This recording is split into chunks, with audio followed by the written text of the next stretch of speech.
Hello today, welcome to my video. This is my C language tutorial. In this video, I will show you how to create your first C program. So, let's start with the main function.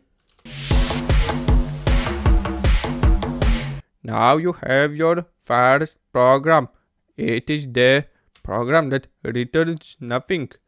This is how the main function in the minimal way can look like. So you would like to now see how to write the hello world. So in order to do this, you have to include library. This is the library you will use to write your hello world into the console, the standard output.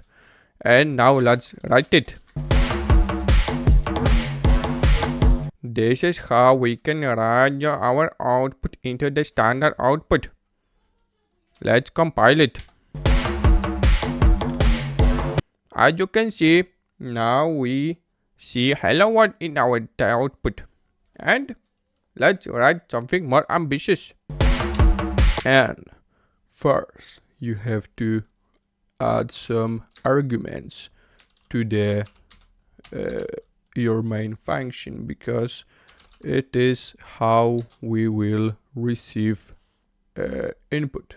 So as you can see, now we receive some input into our program and we can use them. This is number of arguments count, I don't know where it comes from, and array of strings. Two strings we are going to move on later. And now let's check out how many arguments we are receiving. This %d means that our printf function will display number, the digital. And this is digital that is going to be displayed. Let's compile it and maybe add some arguments. As you can see, we receive 2 arguments. This is a bit controversial at first because we have written only 1. Which is the first argument? The first argument is the executed program with path to it. This is very important part because now we know how our function, program, etc. has been executed. This can be beneficial. I don't know in what way, but if it is, it can be useful and someone may need it. So let's now display our first argument.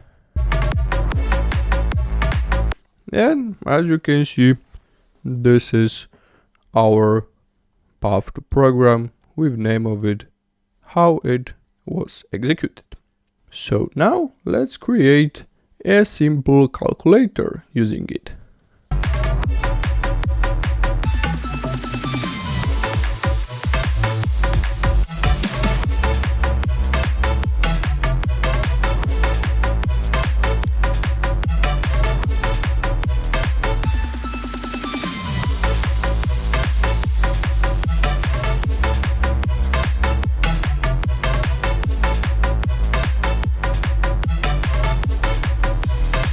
So now as you can see, our program sums together 2 numbers. I have forgotten that I'm not going to be Hindi anymore, sorry. And your sum is proper. But you may wonder what happens if we write a string into it. For example, int. And this is going to be treated as a 0. So I hope you're glad from my C tutorial. I hope you know everything from this video. It's everything you have to know if you want to write in this language.